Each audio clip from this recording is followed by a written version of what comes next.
Yeah, so my name's Blake Marsh. I grew up in a little town, good old Needville, Texas, about 2 hours down the road from here. Yeah. Family was all Aggies. My Cool. parents met here at A&M, got married back at home. My brother came here, and he's about 3 years older than me, and came to St. Mary's, loved it, found his wife, and they got married after both graduating early. Yeah. Early. Why would you want to graduate early? So they could get married and keep going on with their life. And then it was kind of just like bred into me from like a very young age. I was wearing Aggie gear my whole life.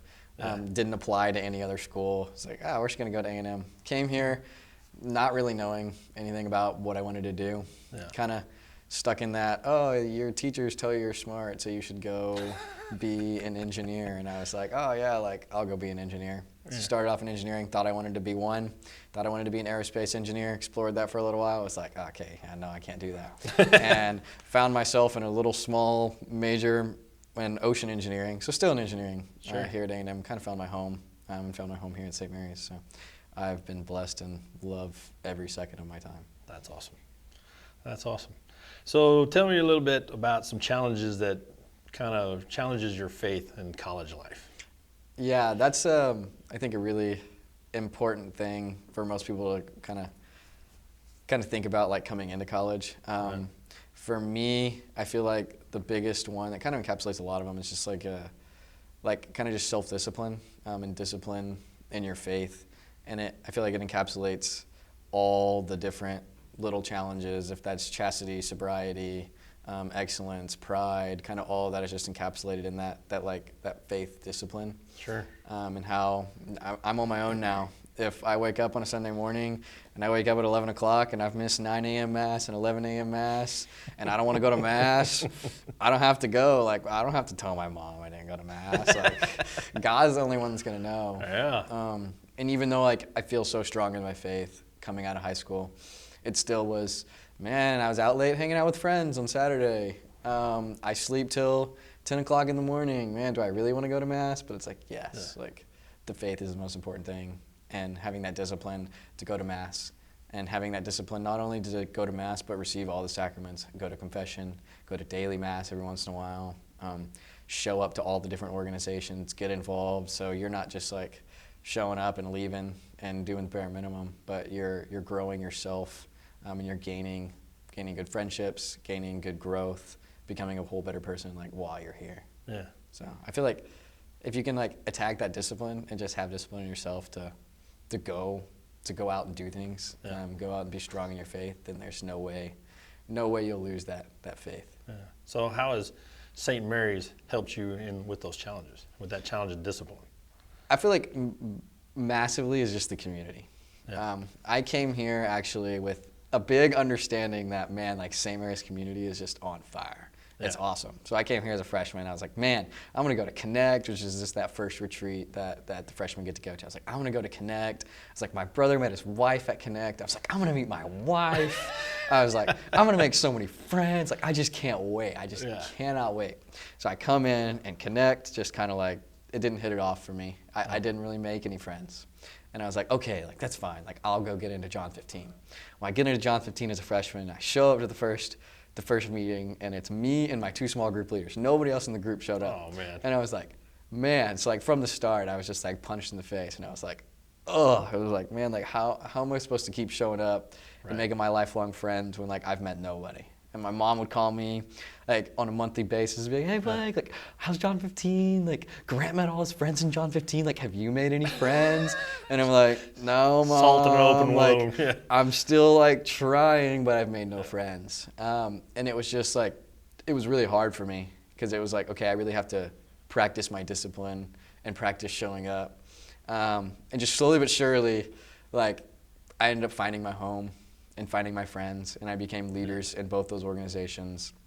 And by becoming leaders, it's kind of funny. I feel like I became a leader, and when I became a leader, I became friends with a lot of the younger classmen, and I was going through these organizations again, but as a leader, and finding that community just like really caught hold for me and was a big like safe place, and just I kind of like a lot of the friends I hung out with my freshman year.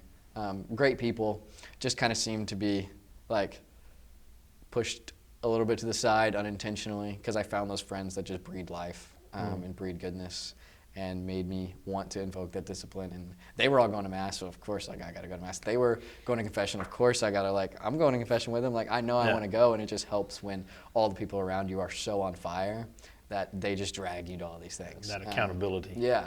And it's not even, it's just a subconscious, like, oh, like, they're all going to be like, I don't want to miss out. Like, heck yeah, I want to go do that. Yeah. And it can be from anything of, like, super spiritually to as fun as going to play intramural football.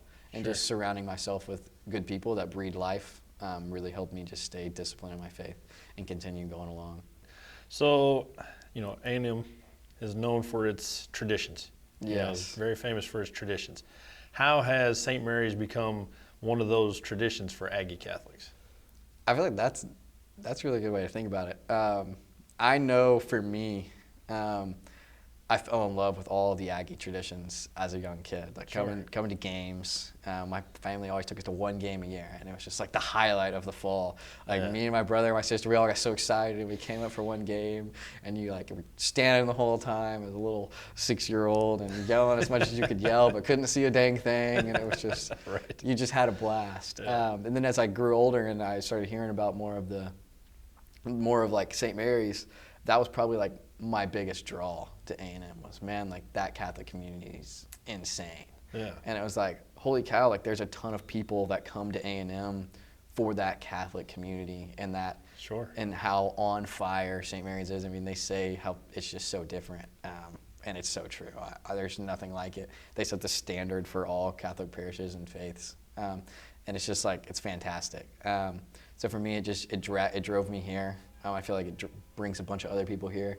I think it's crazy that we have the largest Catholic community among all colleges in the United States. Like, we're not even a Catholic college. Like, it's so cool. And I think it just engraves itself in everybody going to mass after the Saturday football game. Yeah. It's like Brock over there was preparing for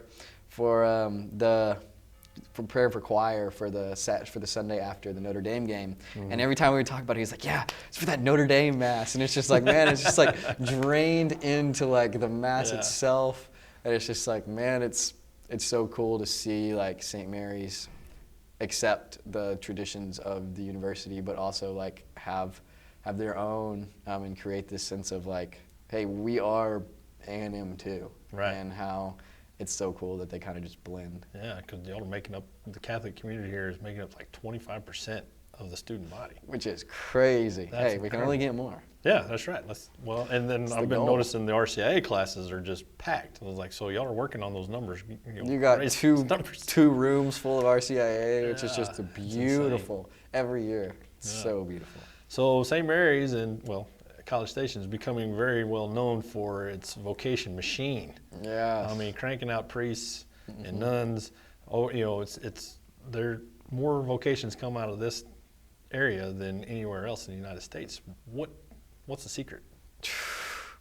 Man, I wish I knew that one. Yeah, we want to duplicate this. We want to move this on. It's crazy. I don't know. God and Mary and St. Joseph and everybody is just put some special blessings on this place and the priests that come through here. I mean, it's crazy to think about too, even the priests. Like Father Greg is now the vocations director of the diocese, and he was just a priest here a couple years ago. So even the priests are like, they're doing wonderful, awesome things. I really think it just has to do with the sheer goodness that everyone's able to see in this community. I mean, I can't speak highly enough of the community. I mean, they always say the 5 people you surround yourself around with are the people you become. Mm-hmm. So if you're spending your time with 100 people around St. Mary's all the time that just breed life and breed goodness, there's no way that you're not going to go out in this world and breed life and breed goodness.